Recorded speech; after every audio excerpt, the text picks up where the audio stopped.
Good morning, everyone, esteemed speakers, industry professionals. Thank you for joining FSDH Capital webinar. We know how busy you are. We'll try and keep the session very short and impactful. Over the next 2 hours, we would have industry professionals talk to us about tax issues, challenges, and provide more clarification on some of the gray areas that we might have been experiencing or be thinking about the tax reforms. We promise to have a very interesting session and would like it to be as interactive as possible. If you have suggestions, questions, clarifications, please feel free to use the chat box. I would be delighted to provide more light to some of the questions you would have. It's my pleasure to officially open this webinar this morning and would hand over. This webinar is hosted by FSDH Capital, which is a subsidiary of the FSDH Group.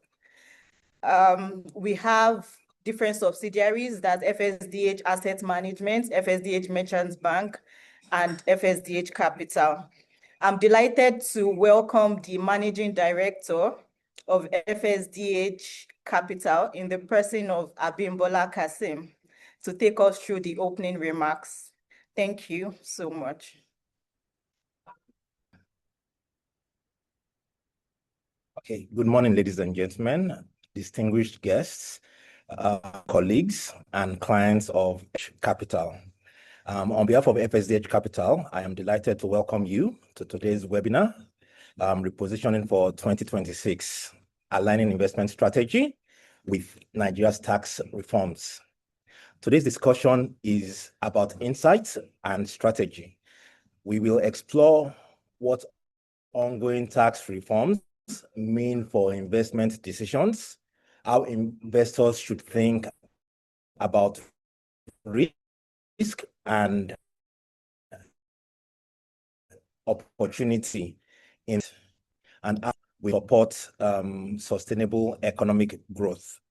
At FSDH Capital, as an integrated investment banking and stockbroking firm, we are committed to helping our clients anticipate change and navigate complexity.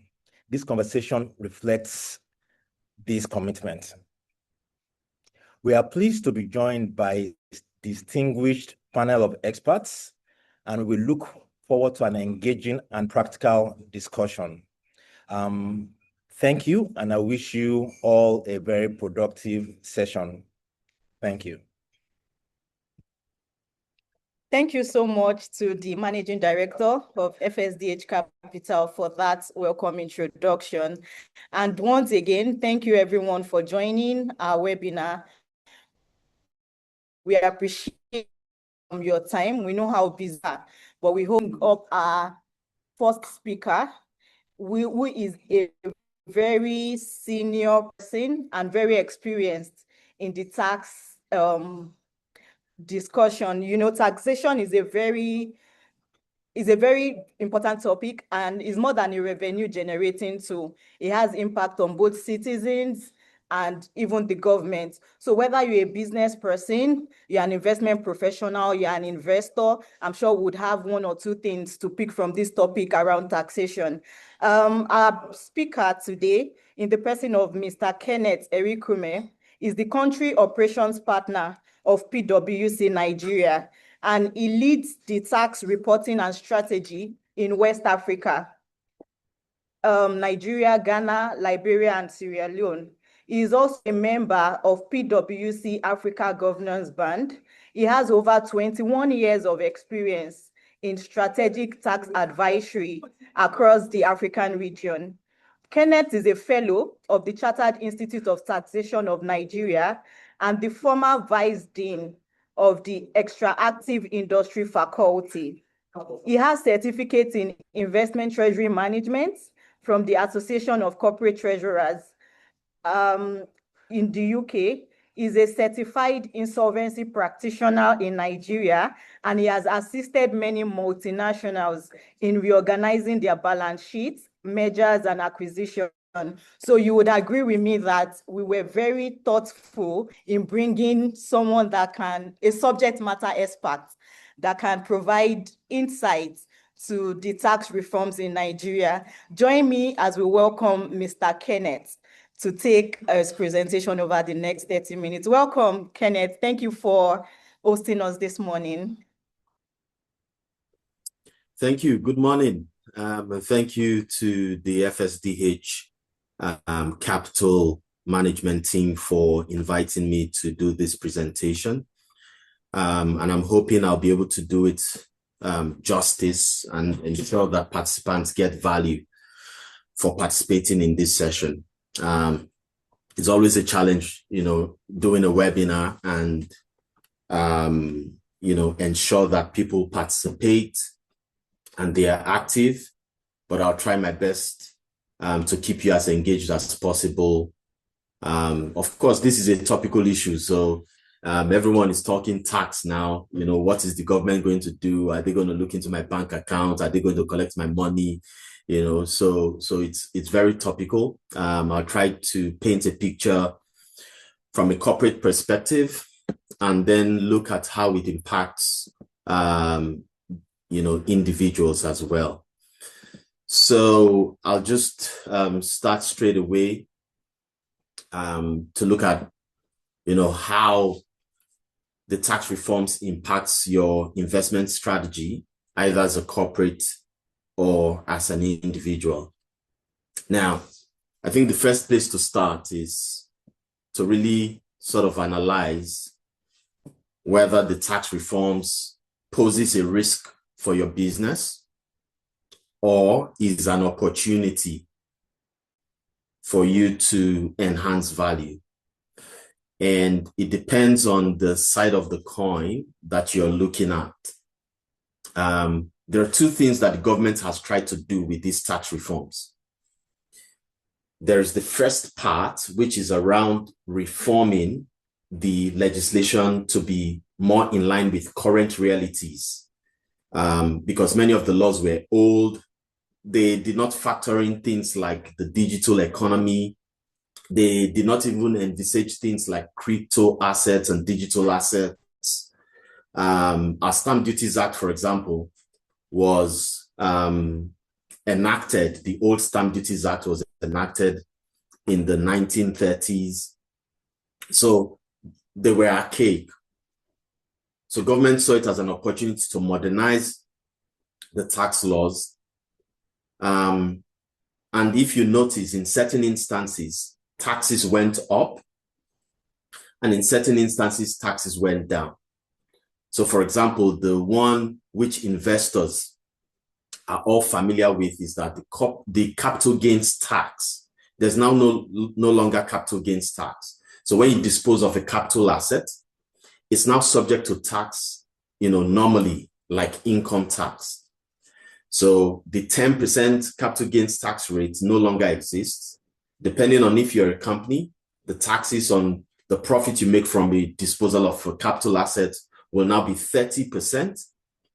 And then if you're an individual and you're earning above 50 million naira, it will now be 25%.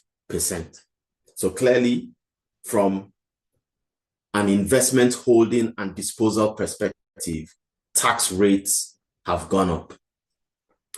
Similarly, for personal income, whether it's income from employment or you're running a business as a sole proprietor, the rates have been graduated. And the way the government looks at it is it's a progressive tax rate, meaning that the low income individuals will pay less and the higher income individuals will pay more. So people who receive their salaries, and you'd have noticed in the news that there were two categories of people that were celebrating that, well, my salary, my take-home pay has gone up. And then there were others who were complaining that their take-home pay had gone down. So if you're earning above 25 million naira as an individual, your taxes would have gone up. And if you're earning below 25 million naira, your taxes would have gone down. The intention from government is what they call equity and fairness, that the higher income earners pay more to subsidize the lower income earners. But apart from looking at these tax rate changes and the reform of the tax laws of modernization, government is now looking at data and saying, our tax to GDP ratio is 10%. When you look at Ghana, Ghana is above 14%. You go to Kenya, is 16%. You go to South Africa, is in the mid-20s. And then you go to the OECD, region, which is way more. It seems like Nigeria is not optimizing in terms of efficiency. And so government is now saying, can we get more information around economic transactions? So they'll be playing a lot with big data.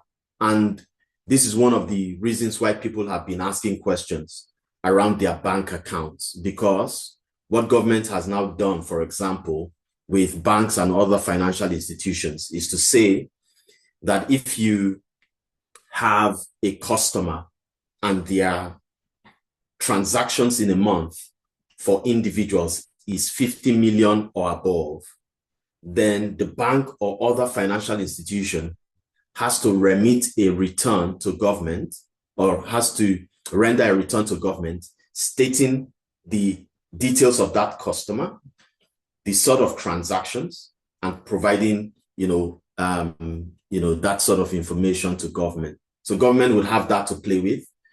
If you're in the digital asset space and you're with crypto, the crypto exchanges now have reporting obligations that they have to render to government as well.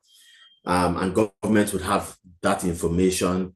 And then they're unifying the tax identification system so that if, for example, I pop up, I'm a tax resident in Lagos, I would have one tax ID so that if I relocate to the FCT or I go to River State, it is that one and the same tax ID that is biometric. So you cannot have Erikume Kenneth and Kenneth Erikume and it's two different tax IDs. As long as it's the same individual, government is then able to use that to connect with other information around Kenneth Erikume's savings, investment, and spend profile. So that, if they look at me, for example, and I live in Banana Island, and I'm paying taxes of maybe 10,000 Naira, they know that something is wrong and it will be flagged. So that's the sort of, broad objective. It's going to take a bit of time because it's transformational, but that's where the government is going. Now, from a corporate perspective, the tax reforms would impact, different areas of your business. The first one is it would impact your group holding and financing structure. There will be opportunities there. There will be risks there. It would obviously impact your business value chain depending on where you invest. It will be important that you look at the areas, the industrial areas, the sort of products and services that government is prioritizing from an incentive perspective, because it will then impact on that as well. And your ability to claim your VAT, right, on your expenses will be crucial. It would obviously impact your people, your process technology, because government, apart from getting returns from banks and other financial institutions, is also doing what they call fiscalization, which is that a business above a particular threshold has to connect and transmit their invoices to the government's portal on a real-time basis through what they've called e-invoicing. So it will impact technology, to impact processes, obviously to impact people. One of the things I tell my people is that, because I'm a tax consultant, is that there's no difference between me and somebody that joined PwC today. And the reason why is because we all have to study the new law from scratch. The only difference is my experience. So the people running those routine taxes within the organization have to be upskilled to be able to do their function into the future. Now, what are some of the important considerations? One of the things that has changed is the definition of Nigerian company. So before, A Nigerian company, from a tax perspective, is a company that is incorporated in Nigeria. And that is it. And why is that important? When you define a company as a Nigerian company, it's taxed on its global profits, which means its profits from any transaction, whether in Nigeria or elsewhere, is taxable. Now they've expanded that definition to say not just incorporation, but if you have your central place of management in Nigeria, and central place of management is simply where your board sits, or your effective place of management, which is essentially where the key decisions, for example, the C-suite sit, then that effectively becomes a Nigerian company if those things are happening in Nigeria.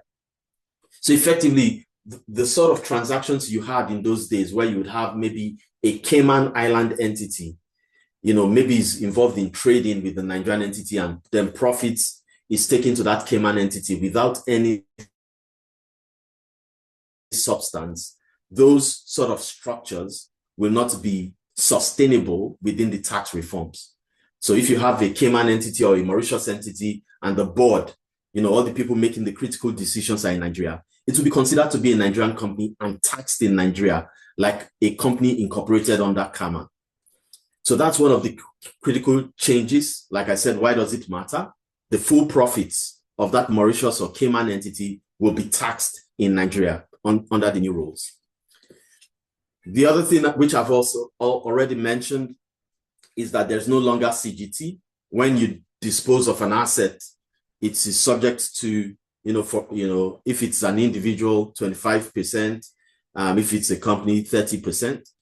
And the big one for everybody is my investment in shares. What then happens to it? It means that if you, as a company, you invested in equities, and you had factored in a tax rate of 10% historically, but you did not dispose before this new law came in, you have to revisit the tax cost you factored in into your exit strategy and book it at 30%. Now, that is crucial, right? Because you then need to think back and say, how do I deal with this new risk? Because I didn't anticipate it at the beginning. One of the things you can do is that you can plow back the proceeds from that disposal. So if you dispose of, shares today, XYZ company, and you make a profit of 100, right? In order to avoid the tax on that 100 million, you can then take the full proceeds of that disposal and invest in ABC shares. What it will mean is that 100 million will be permanently exempted, right? And it would only be the profits you make from the disposal of ABC shares in the future that will be subjected to tax. So while people have said it is onerous, there are ways to avoid it. So let me give you, put it in context. If I'm involved in a private equity transaction, so I bought a company in 2020, and today I have grown that asset and I want to exit. Let's assume I invested at $0 for sake of argument, and I'm exiting at $100 million. Now, if I dispose of my investment in that investee company today, the tax on it will be $30 million. But I can avoid it. I can avoid it simply by taking that $100 million proceed and going to the stock market, for example, and buying XYZ shares. Immediately, that $100 million of profits which I made will be completely exempted. Now, I've now invested in the stock market in shares, and maybe in the next month I want to exit. So I sell the shares and I make, the sales proceed is $110 million. The only profit I would then tax is the difference between 110 and 100, which is $10 million. So I'll pay effectively $3 million on a transaction which I could have paid upwards of $30 million. Okay. There are other exemptions which are on the screen, but I'm not going to touch on them. There's also the minimum effective tax rate. This kicks in. So the old minimum tax rate has been discarded off, which is 0.5% of turnover. So if you don't make a profit, right, going forward, but you have a low margin business, but high revenues. Historically, in the past law, you would have been taxed at 0.5% of your revenue, irrespective of whether you made a profit or not. Under the new rules, that old minimum tax has been discarded off, and you would be taxed at 15% of your accounting profits adjusted. Now, if there are no profits, then you're not taxed. But there's a threshold for this 15% minimum effective tax rate to kick in. So not everybody has to pay.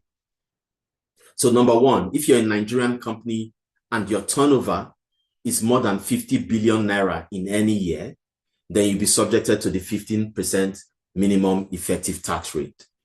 Now, if your revenue is less than 50 billion, but you're part of a multinational enterprise group that the consolidated turnover is more than 750 million euros, then you'd also be subjected to 15% minimum effective tax rate, right? So if you're not part of a multinational enterprise group, or you're part of a multinational enterprise group and the consolidated turnover, the group turnover is less than 750 million euros, and the revenue of the Nigerian company is less than 50 billion naira, then there is no minimum effective tax rate. The other thing is that government has seen that, okay, well, if you dispose of the shares of a Nigerian company, you'll be subject to capital gains tax. So you can interpose a foreign holdco to hold the shares of your Nigerian investment and dispose of the shares of that foreign holdco. Government saying, hang on, that is a good tax avoidance scheme. So in order to, plug the loophole, if you dispose of the shares of that foreign company, Nigerian CGT would still apply as long as, that foreign holdco is holding indirectly the shares of a Nigerian company. So this is something for multinationals to watch out for. There's a bit of controversy here because the law says, even if it is 1% shareholding that is disposed, as long as there's a Nigerian underlying investment, there'll be capital gains tax. But there's another school of thought and interpretation, which, and it's in the law that says only if 50% of the value of the foreign shares you're disposing, if 50% derives its value from Nigeria. So we're hoping that the NRS, which is their new name, would come up with guidelines to clarify what that means. And then, all the earmark taxes have been consolidated. So your tertiary education tax at 3%, your NIDA levy at 1%, your police trust fund, all of those things have been consolidated into 4% development levy. Good news is that input VAT is now recoverable for everybody. So historically, service companies could not recover their VAT on costs. So for example, PwC as a business, because we're in the service industry, we couldn't recover our VAT on our costs. The only people who could recover were manufacturers and traders in goods, and only on the goods they purchased to manufacture the final item.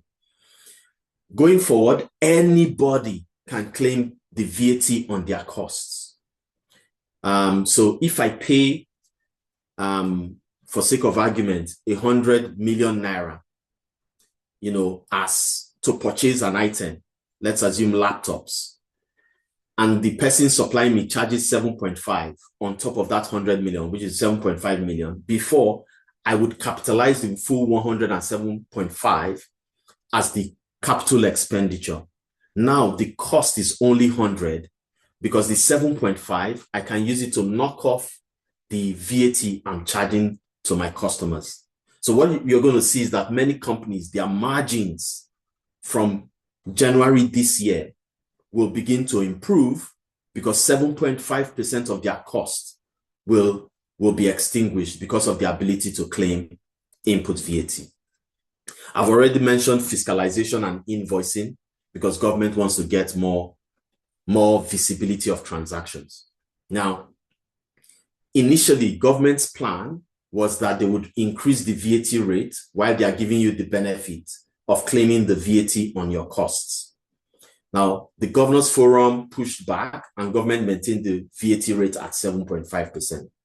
It is anticipated that if you keep everything constant, ignoring the growth in, GDP and economic transactions, the government revenue from VAT could drop by as much as 40% because they'll be giving people back their VAT on costs, right? So government is going to be very, very deliberate and aggressive around this e-invoicing. And they've started with companies whose transactions are above 5 billion naira, right? There is, informal conversations, and this is not, official, that the penalties for not complying with e-invoicing will kick in from, the end of the second quarter of this year. So it's one of those compliance requirements that people need to look at and try to comply. There are other incentives that are quite attractive. One of it is they're replacing, so one of it is clearly tax exemption for 5 years. This applies to income from primary agricultural products. So when we're talking about aligning investment, with the tax reforms, this is one area of opportunity that you can get up to 5 years tax holiday as long as you're involved in primary agricultural products, whether it is dairy, whether it is food crops, whether it is cash crops, whether it is, livestock. As long as you're involved in primary production, then there's an opportunity there. And obviously an opportunity for backward integration if you're a manufacturer to look at, some of these opportunities. Apart from primary agricultural products, there's also income tax exemption for gas utilization. So if you're involved in developing infrastructure like pipelines for gas, and for gas distribution and things like that, then you can get 5 years tax holiday. So apart from that, there's something called economic development tax credit, which is available to companies in specific sectors. How does it work? And depending on your investment threshold, the way it works is that if you make an investment in capital expenditure in that priority sector, you get an automatic 5% cash back from government. So if you invest $100 million in a facility, you get $5 million back from government as a tax credit. And I'll show you the list of those sectors in case, it's one of the areas you're looking at investing. And then there is zero rating for VAT purposes. What this means is that your product is not VAT exempt, but zero rated. So if you're supplying a VAT exempt product, then you cannot recover your VAT on your costs. But if you're supplying a zero rated product, the VAT on your costs, government will give you back a refund. So again, we'll look at those sectors. So these are some of the priority sectors. There are 31 of them, but I've just set out some of them up here. Manufacturing, food and beverage, agri and agro-processing, healthcare, transportation, electricity and gas supply. So it's actually possible to get that 5% tax credit back on gas infrastructure and also get the 5 years tax holiday in addition. So that's the interesting thing about government's focus on gas. We see the creative industry, if you're producing content, manufacture of metals, paper, pulp, and so on. The zero-rated products are also listed there, where you get your refund back from government for the VAT you incur on your expenses. This is agriculture, medical equipment, exported services, education, medical and pharmaceutical, and so on and so forth. Now, because of time, let me just rush through personal income tax, because this is the one that goes to you as an individual. The rates have changed. The exemption now is if you're earning below 800,000 naira, which is not a lot, well, not many people on this webinar, but a lot of people in Nigeria. And then the top band is for any portion of your income above 50 million naira, then 25% tax is taken from that. And I've already mentioned what the rationale is. I wouldn't go into the details around definition of residence because it becomes a bit technical. Some of the incentives to look out for as an individual. The first one is your NHF contribution is tax deductible before you compute your tax. Your pension is tax deductible, but you can do voluntary pension contribution. And this is another place where there's a massive, loophole. And maybe government will come back in the future to plug that loophole. You can literally take 100% of your income today and say, I do not want to keep it. I'm putting it into my pension fund, and it will be 100% tax exempt, right? And the way the thing works is that 2 years from today, when you make that contribution, you can withdraw 50%. So there are some people close to retirement that are saying, thank God for this good news. I will just, so that I'm not giving my money to government, I'm putting the full contribution into voluntary pension scheme. I have 5 years to retirement. Of course, after 2 years, I can collect 50%. But when I'm 60, I can collect all the balance. Thinking about it, that is an immediate 25% return on your investment, because other people will pay 25% tax, but your income, you will not get 75%, you get 100 compared to other people. So you get a 25% return, plus whatever return the pension fund is able to optimize your funds with. Interest on mortgage for owner-occupied accommodation is tax deductible. So if you want to develop a property and live there, then the interest is still tax deductible like in the past. Life insurance premium is also tax deductible. And then there's a new rent relief. It's not a lot, but 500,000. The idea here is that government wants to get information about landlords. And this is why, there was a bit of controversy in the news. So if you report to government and say, my landlord is Kenneth Erikume, and I live in so and so street, and this is the property, government will say, thank you very much. I'll give you 500,000 as a tax deduction. So it is the lower of 20% of your salary and 500,000. So you can't get more than 500,000 deduction. So it's not a lot, but you can see what government is trying to do there. I've spoken about capital gains tax. I've spoken about the opportunity of doing full reinvestment. So I wouldn't go through all of that. But foreign income brought into Nigeria is tax exempt if it is dividend, interest, rent, or royalties. So if you have a property in the US and you bring in the rental income back into your DOM account in Nigeria, and you give it to FSDH Capital, then it will be tax exempt, right? So dividend, interest, rent, royalty. Dividend distributed by authorized collective investment schemes are also tax exempt.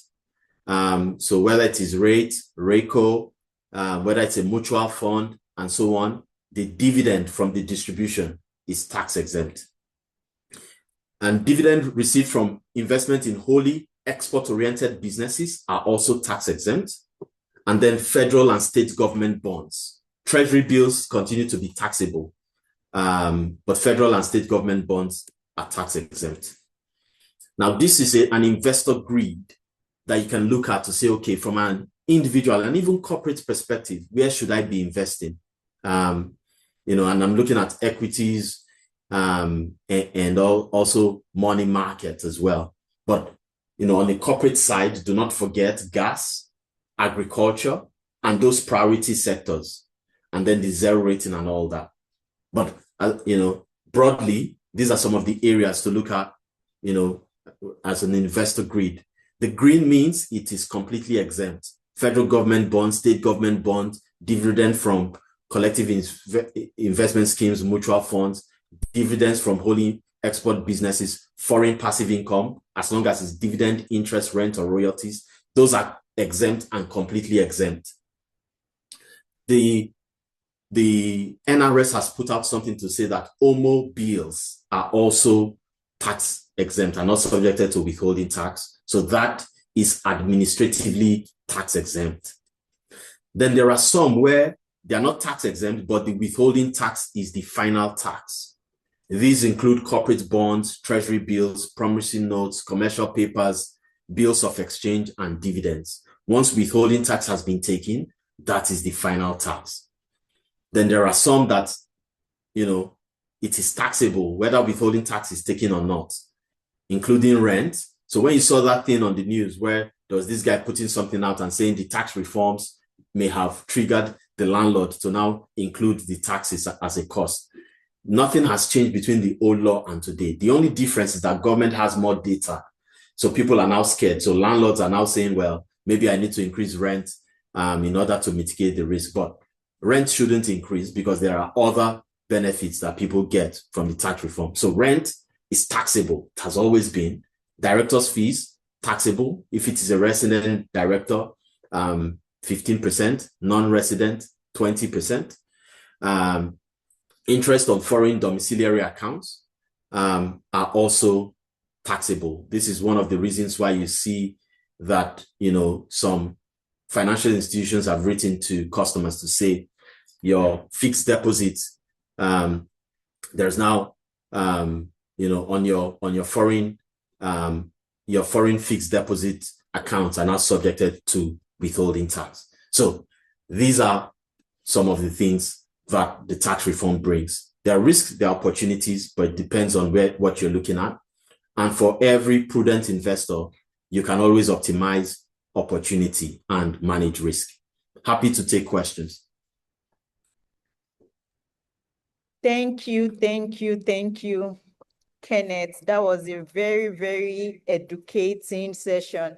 You would agree with me that we've learned a lot around the tax reform. Thanks for breaking it down to the barest minimum. I learned a lot. My notepad is full, and I'm sure most of the participants here have gained a lot too. If you're an investor, you know where to invest in. If you want to evade tax or avoid tax, let's put it that way. As business owners, we've learned a whole lot of things as well. Obligations to financial institutions, that banks and even crypto would be expected to render return, 30% harmonization of CGT and CIT.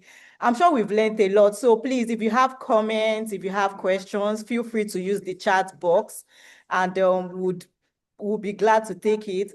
And after the webinar, be rest assured that we'll share the recordings with you, so you can always go back to interact with it and learn a lot. Thank you so much, Ken. We'll take questions at the end of the session, if you don't mind. That's fine.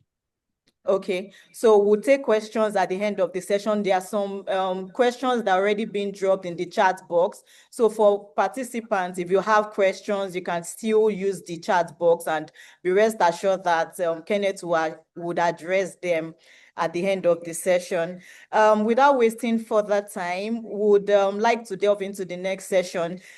Some of us have joined this webinar thinking, okay, what does FSDH Capital actually do? Who are they? What do they do? So FSDH Capital is a subsidiary of FSDH Group, which is an investment supermarket, if you allow me to put it that way. So over the next 5 minutes, I would quickly introduce my colleague, Olaoluwa James, who would put us through or do a quick introduction of the company that is hosting you this morning, which is FSDH Capital.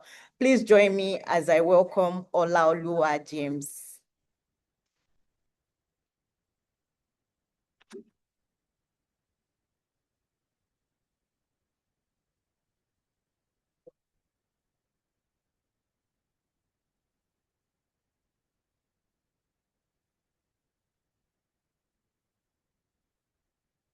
Hi, thank you very much. Thanks for joining, and I'm sure that you've learned a lot. Thank you, Kenneth. It was really an insightful session. So FSDH Capital is actually the investment banking division of FSDH Group. We have over 3 decades of experience across asset management, merchant banking, and capital markets as a group. FSDH Capital specifically operates across 3 verticals. First is our financial advisory services, where we help organizations structure strategic and financial changes to their balance sheets and transactions. So we also help you navigate some of the unique situations around the business environment. For instance, this tax policy and the tax changes are things that we advise clients on and help them structure their businesses to maximize the opportunities in the market from a policy perspective and also from other economic perspectives. Our second key thrust is the capital markets business. So we help investors, we help issuers raise funds, whether through short-term instruments or long-term instruments, commercial papers, funds, bonds, whether corporate or sovereign. All of those are services we render, and we're happy to provide the same to you to help your business scale and meet your financial and liquidity needs. Our third key lever is our securities trading business, which helps investors deploy their capital, whether in primary market instruments or secondary market instruments, treasury bills, funds, fixed income securities, and all different kinds of products.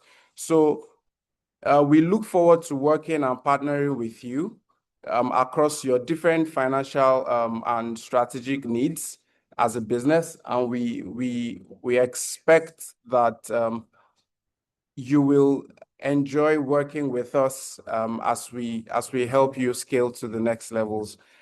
To bring our next participant on board, I have here with me Mr. Babajide Solanke. He has over 18 years experience across the money and capital markets.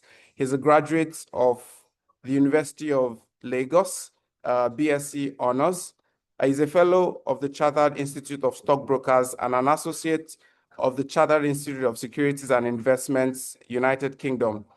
His experience spans macroeconomic research and strategy, investment research, asset and portfolio management, fixed income and equity trading, and corporate finance. He is currently the head of assets and liabilities management at FSDH Merchant Bank. Please, can we put our hands together as we welcome Babajide Solanke? Thank you. Good afternoon, everyone. It's nice to be here. And thanks to Kenneth, the tax professional, taking us through the detail, particularly of the tax reform, the new Tax Act 2025 that came into effect January 2026. My job here is to build on what Kenneth spoke on, which is beyond the tax and the implications and the fear, the shortcomings that people feel about how to affect their income, how it affect the way they store their wealth, and how to affect the capacity to make more money, to turn their income into investment and to take the savings away from a leakage position into a position whereby they can generate more income. Tax is a very topical issue, but it's also a levy and a compulsory act that every citizen within a geographical or territorial space has to comply with, whether in Nigeria or any sovereign state at all. My job is to build on, how will I call it now? To build on what has happened and to take us into the different dimension of how we can turn basically our savings into investments. Give me a minute. I need to be able to scroll the slides first. Okay. So like all of us know, every income that everybody earns must either be consumed or saved. So by implication, what it means is that if you receive income and you now say, because government has taxed my income and I have a portion of it that I can use to pay for my bills and take care of myself, pay for rent, pay for school fees, take care of personal pecuniary needs. And he said, because government is going to tax it, so you're going to just go to keep the remaining balance after you've consumed a part of your income and keep it under your pillow is an unwise decision. And that unwise decision is what I'm trying to unravel, because we must still invest. So beyond the tax, we must still look for opportunities in the system that helps us to turn our money or turn the income received into further income and into profit, or whichever way you want to define or say it, into other level of assets that can generate income for you in the future. Because once you receive income and you do not invest it, it becomes savings. When you're saving, and if you're not saving appropriately, it doesn't generate any specific income for you, basically. So what I'm trying to do, I'm just going to flow through different slides. What my intention is to show that there are opportunities in the Nigerian economy, and the opportunities are arising from the different reforms that have been carried out by the government. That these reforms essentially were done to put or project the Nigerian economy into a different direction. And one of them is for us to have transparency, consistency, and ability for us to predict what will happen in the future, so that we can invest, because investment is about setting aside a part of income and putting it into certain categories of asset that has the capacity to earn profit or to earn income in the mid to short or to the long term, depending on your investment horizon, or how averse or how risk-loving you are as a person. So there has been significant reforms from the monetary side of the economy, headed by the central bank, to the fiscal side of the economy, headed by the Federal Ministry of Finance under the presidency. And all of it, including the tax reform, which is emanating from the fiscal side of the federal government under the presidency, under the Federal Ministry of Finance, headed by the Minister of Finance, is to generate revenue for government. So basically, what I'm saying is that the tax implication on individuals in the system, particularly in Nigeria, which is the focal point, is to help government to raise revenue. And what that does is to shift the Nigerian economy away, essentially, from a situation whereby a situation of a mono product or mono revenue dependent economy. Like we all know, crude oil was the mainstay of the economy. And even up to now, and as the tax reform unfolds, government is trying to change that narrative so that our revenue is insulated from ups and downs or booms and busts in the system. So that is the aim of the tax revenue, and ultimately to smooth out the economy and make the economy more predictable and more orderly, so that people can be able to determine what kind of investment they can make in the system and be able to understand how to use the money that they have that they cannot consume or they have set aside as savings. Because I must tell you, guys out there, that savings, no matter how good, when it's done by one person in the system, is good. But when it's done by a majority of the population in the space, is harm. It's called a leakage, which means that that money is supposed to return to the economy to help to generate employment, to help to generate production and employ more people and get people out of unemployment into an employment situation. And I do not want to bore you basically with what we've done in the economy and how the economy has performed over time. But there are opportunities in the real sector. And those opportunities essentially is arising from the reforms that has happened and the growth trajectory that has happened in the economy. And we've seen economic growth, which is called GDP, grow consistently. The rate about 3.5% average in the last 6-7 quarters. And what that shows is that once the GDP is growing, it means that you can plug in as an individual or as a firm.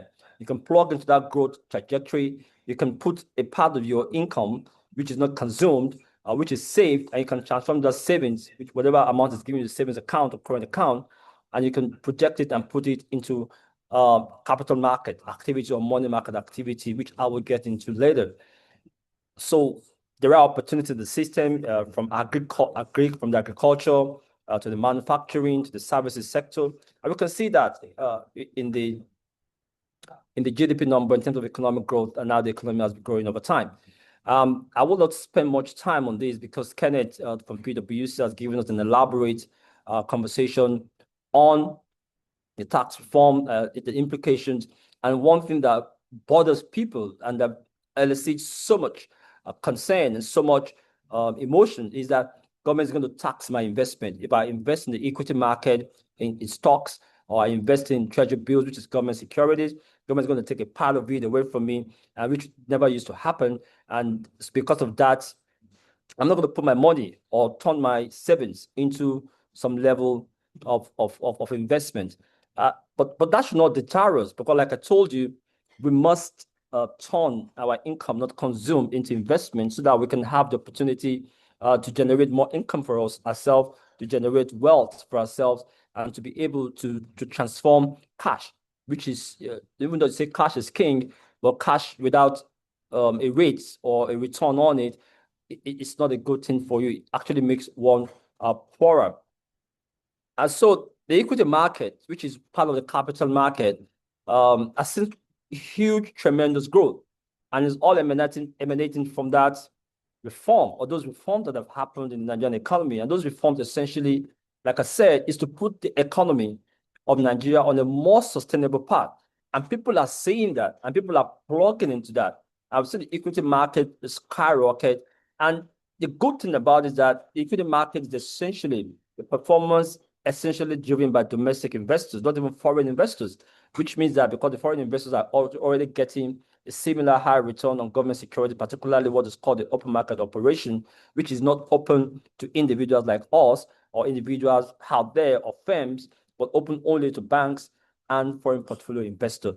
So the intention essentially is to show that there are opportunities in the Nigerian economy, opportunities that one can tap in. These opportunities are emanating from reforms that have been consistent in putting Nigerian economy on a more sustainable path. Those opportunities transcend both the money market and the capital market. The money market distinctively means a market whereby the investment securities or investment instruments have a tenure not longer than a year, which is 364 days, and the capital market, like equity, has a tenure which is longer than a year. And what I've done is to basically show this strategy in terms of how we want to deviate or break it down. I'm trying to just this thing. So the first thing is, a summary of what investment strategy should be adopted in for 2026. So Naira cost averaging is the solution, basic strategy. And what that means basically is that one must do periodic investment. If a salary earner, if you have an entrepreneur, because of the way the economy is going to move from now to the end of the year and beyond, you must do Naira cost averaging, which means that you must set aside some amount of money from your income that is not consumed, that you intend to put in savings, and turn that savings into investment. Maybe it's 100,000, maybe it's 50,000, maybe it's 70,000, maybe it's 80,000, but you must increasingly set aside a few money to put it in investments that I will show on later in practical terms. And the reason that is that the best time to lock into opportunities in the Nigerian economy is now. It's not tomorrow. It's not next tomorrow. Because I saved us from the labor of showing us through the different economic reform that has happened or that have happened, that have smoothing out the economy for people to come in and invest and partake, in the new growth opportunities that we see in the economy. A lot of people have come in, but it's never too late to be in the party. And those opportunities, like I mentioned, transcend fintech, agriculture, infrastructure, financing, and of course, 7% projected growth rate from economic reforms, which I've mentioned significantly. Key focus areas should include digital services, agro-processing, solid minerals, and energy-related industries, navigating the 30% capital gains tax with selective long-term and export-oriented bets. Kenneth told us about the 30% capital gains tax, and of course, but people must also look at the tax reform and the tax law critically. It's a progressive tax, and what that means is that it's a tax that pays attention not to further reduce a certain category of the society into poverty. So what that means by progressive tax is that they tax more on the upper layer of the economy, on the upper layer of society, from the high upper middle income class up to the affluent society, while the lower middle class down are significantly protected in this new tax act. Because you look at it, how many people have about 150 million investments in the equity market or in the taxable financial instrument, or 10 million naira profit. And the tax law is very considerate to protect certain layers of society, which I feel, I believe, a significant part of the listeners and the society does belong to. I'm trying to move the slides.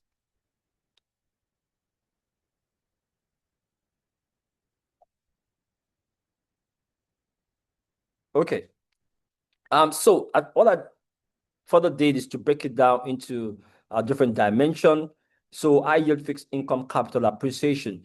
Why I said that the best time to invest is now is that the inflation rate in terms of forecast, how it will go, the trend path, and how it's going to pan out for the rest of the year, is that it will continuously go down. We all know that inflation is a cancer in terms of it erodes the purchasing value of your wealth, of your savings, of your income that you've saved that you have not consumed. And if inflation is going down, the implication is that interest rate automatically will begin to go down.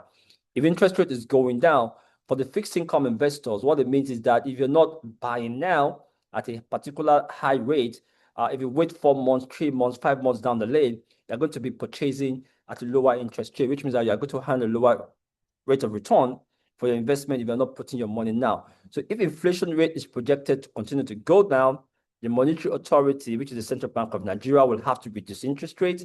Other interest rate in the system will have to copy suit. The treasury bills and FGN bond yield, which takes a cue from the interest rate and inflation rate, will also have to go down. So the earlier you plug in those investments, the better for you. Money market funds as well have the characteristics of investing in fixed income market. So which means that if you're not locking in now, if you're not averaging your cost down or averaging top, that means you have implication to be late to the party. Equities market for strategic growth play. Because I always tell people that if you want an investment advice, the first thing is to profile you, to understand what you have, what age you are, demography. And so I could have a mix of both money and capital market instrument in your investment. So we've talked about the play of the capital market, which is essentially fixed income securities, treasury bonds, and you have to plug in now. If you do not plug in now, inflation rate is going to go down. Now, the problem is that do not be caught up with the argument that, oh, inflation rate on the street is not the same. Government is bamboozling us. Government is giving us fake inflation figure. Do not bother yourself about that. It's about practical investment strategy. You need to make money. You need to turn your income, not consumed, save, and turn them into higher yielding return than the savings rate by plugging in into the variables or the financial instruments that track inflation rate, which is actual figure release, not what you think or what you perceive, even though you don't like the figure, but it's about practical strategy to make money. So you must plug in and not wait till later. And you can mix it with equities. Like I said, if the objective, depends on what you want. Do you want growth stocks? Do you want dividend paying stock? But the equity market has shown consistency, particularly from 2023 into 2024, when the reforms were made, to see consistent growth. And once the equity market is moving that particular upward trajectory, of course, some correction of profit taking, it means that people believe in the reform happening in that economy. People believe in the growth potential of that economy. People believe that there's no policy from assault, and there'll be consistency and transparency with the way the government operate or carry out activities in that society. And we've seen that consistently. both in the fixed income market and the money market and the equity market, which is a breakdown of the capital market. And now it's also the time to begin to plug in, particularly as companies begin to release their results, and they've released them. By the time you have the markdown of the dividend, markdown of the prices, there will be price correction. And entry point is about now as we get into March, as we get into April. So you have to begin to build up the capacity and build up a portfolio. Sector-specific private equity and direct investment, Nigeria First policy investment, the domestic value chains are receiving significant regulatory support. Energy and receivables. This just shows how other areas that you can lock in your income rather than just putting them under the carpet, put them under the table, or put them in savings account that will give you 2-4% or thereabouts. Solid mineral lithium mining is emerging as a high potential asset class due to global EV demand. Agriculture will always win. It's one of the major key area of Nigerian economy. Some of the stock quoted on the floor of Nigerian exchange, particularly the palm oil company. You all know the story of Mokomo Oil, the story of Presco, and other agro-based industries that are showing fantastic returns. But aside of strategy, another thing to look at and to be considerate of is the tactical considerations for 2026, because strategy is one thing, which is a broad-based long-term plan, but the tactics will show how you implement the strategy day to day. And I've been able to list certain tactics that we need to consider while we're trying to invest or trying to turn our income into a higher level of return on profits. Tax awareness is key, and Kenneth showed us elaborately how those tax variables or tax component of the tax act impact our investment, impact our income. But I'm also hard, like I said, the tax is a fiscal act. Tax is a revenue to government, is a leakage in terms from the pocket, how the people paying it. But ultimately, in the aggregate, it benefits everybody if that tax is appropriately and judicious to spend, because what it does is to increase the capacity to produce more and make everybody richer. Eventually, at the end of the day, we hope that that's the case as we move on. So the tax act is key. And like I mentioned, there are benefits in it, and we will look at it critically. That tax is a progressive tax, not regressive, which means that that tax is actually to redistribute income from the high affluent members of society to the low income area of society. And like, you know, everybody has been mentioned, including Kenneth, there are exemptions to that. So we need to look at it and not be worried about really the tax law, because that tax law essentially people that should be really very concerned are firms, individuals of a higher of a certain category of earnings, but in the majority of it, in a significant part of society, have a tax holiday or tax benefit from the new tax law. Naira stability is key. A key reform agenda. People stop me and say that, Jide, what do you think? Naira is high. How can it be at 1,004? I tell them that, look, what is most important is not about how high the Naira is. It is about how stable the Naira is. And the Naira shows significant stability in the last 1 month. They're about oscillating between 1,350 to 1,400. At most 1,350 to 1,360, 365. The high value of the Naira in terms of the high exchange rate, in terms of the number, the magnitude of that rate at 1,360 or 1,365 or 1,370 to a dollar is a deliberate attempt by the government to discourage importation, to encourage exports, and to ensure that the economy does not experience more leakage, because import is a leakage. And you can understand, even from the global perspective, the President Trump of the United States, you may say whatever you like about him, but he's more interested in the economic welfare of the United States compared with, in comparison to anybody in the world. And what he's been trying to do is to protect the U.S. And we've seen that U.S. export has grown historically compared with decades and decades, whereby U.S. was just consuming everything from the world. So the Naira is expected to be relatively stable. A key component of that, you need to watch it also, making Naira denominated monetary funds attractive. But in that also, if volatility exists in that space, but on the general thinking is that the Naira is expected to be stable at 1,360 to 1,400. And what that means, Naira is expected to be stable, because we saw a time whereby the Naira could reach almost 2,000 then dropped to about 1,000 to almost touching 900. They moved about into the midpoint again. That is volatility. Nobody can plan with that. So it's not about how high the exchange rate is, but about how stable. And now it's expected to be stable. Now, digital traceability. Kenneth mentioned a few points on it. The economy is at a reform state right now, whereby the central bank is implementing policies that tighten liquidity and enforcing traceable transactions. Ensure your investments are through licensed digital channels, which means that the economy has gotten to a critical point whereby there's digital footprint, fictitious, malicious, criminal activities can easily, at instance, be tracked. Then the risk warning, a major one is 2027 general elections may trigger increased government spending, potentially leading to inflationary pressure by late 2026. So that's what I have for us. In summary, is for us not to be deterred by the new tax law. It's for us not to be weary about the potentiality of what it does to our savings in terms of income that we have not consumed, what we have saved in whatever asset we intend to save it. But we should be more concerned about how to transform that savings into investment. Because savings ultimately as a leakage must go back into an injection into the system, which is called investment, and to partner with firms, institutions that can help you to transform that savings into investment. And there are a wide array of investment opportunities in the money and the capital market, which I believe we've been able to touch some of them, which can be further elaborated on via contact with financial advisors down the lane. So thanks everyone for listening to me, and have a good afternoon. Thank you.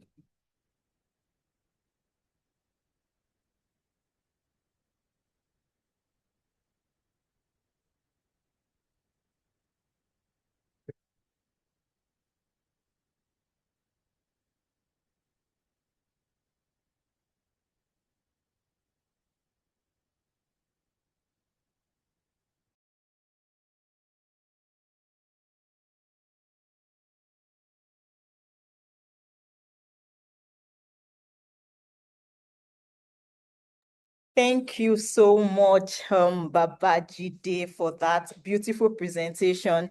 And thank you, everyone, for staying with us up to this very moment. We appreciate your time, and I hope that you're learning as much as I am, and you're enjoying this session. We are mindful of time, and we'll be rounding off soon. And like Babajide said, it is time to partner with an institution that would be able to hold your hand, and you're in the right place. At FSDH, we're an investment supermarket. So whatever you want, be it loan, be it investment in equities, commercial paper, fixed income bonds, treasury bills, FGN savings bond, anything investments, just reach out to FSDH and we'll be happy to hold your hands while you invest. Over the next few minutes, we are very mindful of time. We'll just take a few questions that participants have dropped in the chat box. So from Tunde, he said, since the rate applicable for CGT on shares sold is tied to your income, can we deduce that for a retiree with only pension and investment income, the CGT will be zero, even if his net sales are over the 150 million threshold? Kenneth, do you want to take that? Should I repeat the question, or is it clear? I think I understand the question. Okay, thank you. And, one of the things that our laws... Hello, can you still hear me? Yes, we can hear you clearly, please. All right. Yeah, you froze for a bit, so it's my network. So one of the things that the law doesn't specify is the age of a person before you become taxable. So the law doesn't really specify that, and whether at some point in time when you're above a particular age, you are no longer taxable, right? What the law clarifies is that your pension is not taxable. So when you're withdrawing, the pension fund administrator is making payments to you, that is not taxable. But if you're earning other income, technically, it is taxable. So if a retiree is earning income from rent, technically it is taxable. It's just that many people have not been taxing it historically, right? And therefore, if that retiree disposes of shares and makes a gain, it will go through the tax band normally. So if he has no other income and it is just that income, you now take it, the first 800,000 will be exempt. You go to the next until you fully tax the profit on that transaction. So there's no exemption for a retiree.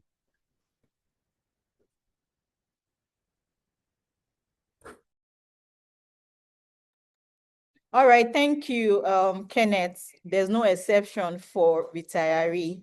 Another question is on stock price at the beginning of the year as it affects CGT. How true is it that CGT will reset with stock price at the beginning of a financial calendar, that's January? For instance, if I bought a stock in 2023 for 40 Naira, and by 2026, the price of that stock rose to 60 Naira. If I sell in March at 65, my CGT will be the capital gain of 5 Naira. How true is that?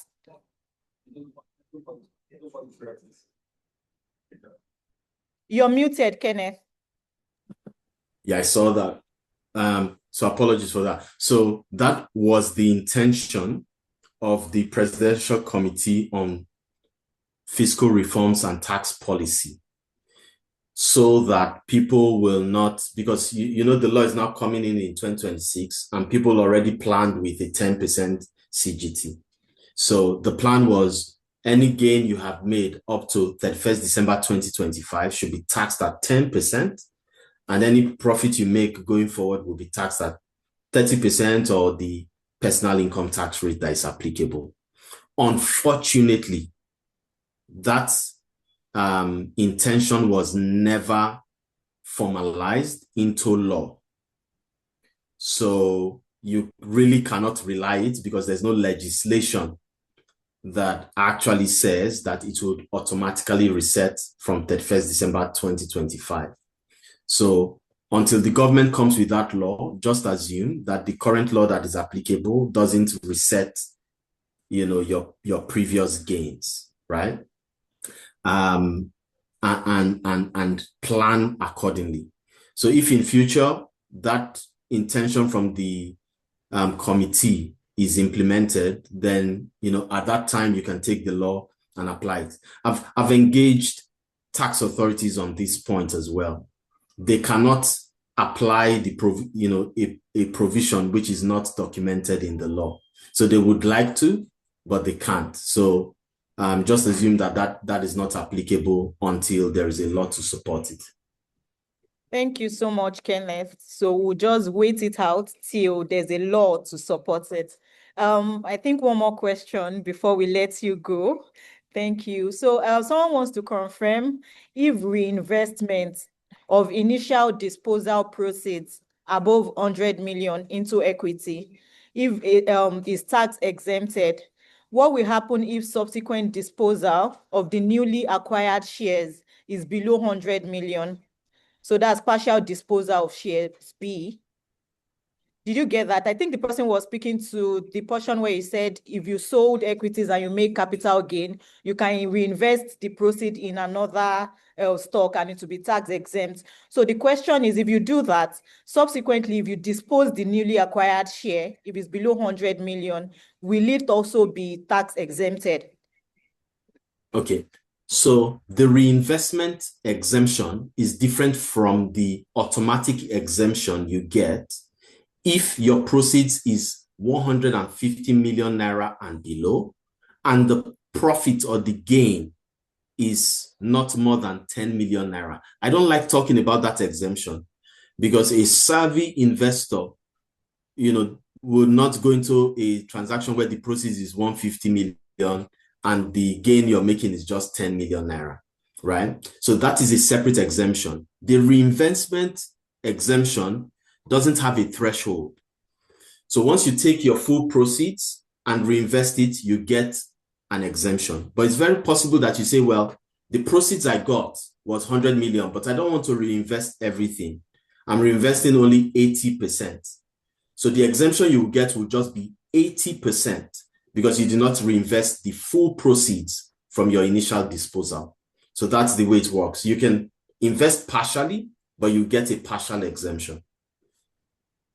Okay, thank you. I know I said final question, but there's another one here that says you didn't say anything on real estate taxation.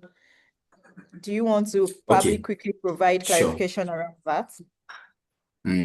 Yeah. So real estate taxation is very broad, right? And there are many areas of the law that touches on it in different areas. I think the first thing you should understand is that if you have a property and you rent it out, then it is taxable. Okay. So if you put it in a company historically, right? Many people used to put it in a company and then sell the property, sell the shares. Now, there is really no hiding place. Whether you sell the property directly or you sell the shares of a company where you put the property in a company, there is really no difference because the disposal of the shares will still be subject to tax at the higher rate. So that is one. Should I invest in the land directly or I should invest in the land through a property? The only thing investing through a property would benefit you is the avoidance of the governor's consent and the registration with the government, with the state government. Okay, so that is one part. There's also the part of the rental income. It's taxable. It has always been taxable. So it's not new. Depending on whether the tenant is an individual or a company. If the tenant is an individual, they will not deduct withholding tax. If it's a company, they will deduct withholding tax. And that withholding tax will be creditable against the final corporate tax of that entity. There's the issue of real estate investment companies. If you put a portfolio of real estate investment in a real estate investment company, it is very tax efficient because the rental income will be tax exempt and the distribution to the investors would also be tax exempt. So real estate investment companies is one of the areas of optimizing, real estate assets. There's also the interest on mortgage, which is tax deductible for individuals. It's not tax deductible for a company taking a loan to develop property. There's also the exemption from capital gains if you dispose of an owner-occupied property and any land up to 1 acre attached to that property. So if you live in the property and you dispose of the property and you have land attached to that property up to 1 acre, any gain you make from that transaction will be tax exempt. So there are a lot of things, which we cannot unpack here. It's important to do your own research, but I've mentioned a few. Thank you so much, Kenneth. Perhaps we would organize another webinar around real estate taxation because, like you said, it's really broad and I'm sure we'd have a whole lot to learn. Thank you so much for your time today. Thanks for sharing the depth of your knowledge. We appreciate you and we thank you for your time. There's another question in the chat box saying, does FSDH have a mobile application for individual investors? Yes, FSDH have a web application where investors can have direct view of the market and trade in the market. So without wasting further time, we promise that this webinar would last for maximum of 2 hours so that we can have time to do other businesses. Remember that FSDH Capital, we're an investment boutique. If you have any investment needs, be it equities, fixed income, if you want to invest in commercial papers, treasury bills, bonds, we're your one-stop financial service provider. Please feel free to reach out to us. We'll drop our email communication, we have numbers, you have access to investment professionals that you can always reach out to. We'll be happy to hold your hands through your investment journey. Remember, the best time to start investing is now. Inflation would keep moving high. There would always be expenses, but create time for your personal wealth as well. So this will bring me to, I would like to introduce our Chief Financial Officer in the person of Opeyemi Omoleye to take us through the closing remarks. Thank you all so much for your time. So let us continue to stay informed about the new tax law and ensure compliance. And if you have any questions, our FSDH team is here to help you and provide you with additional information. You can find us on LinkedIn, you can find us on Twitter. You can also find us on Instagram, and our emails are showing on the screen. Thank you so much for joining. Have a great day. Bye.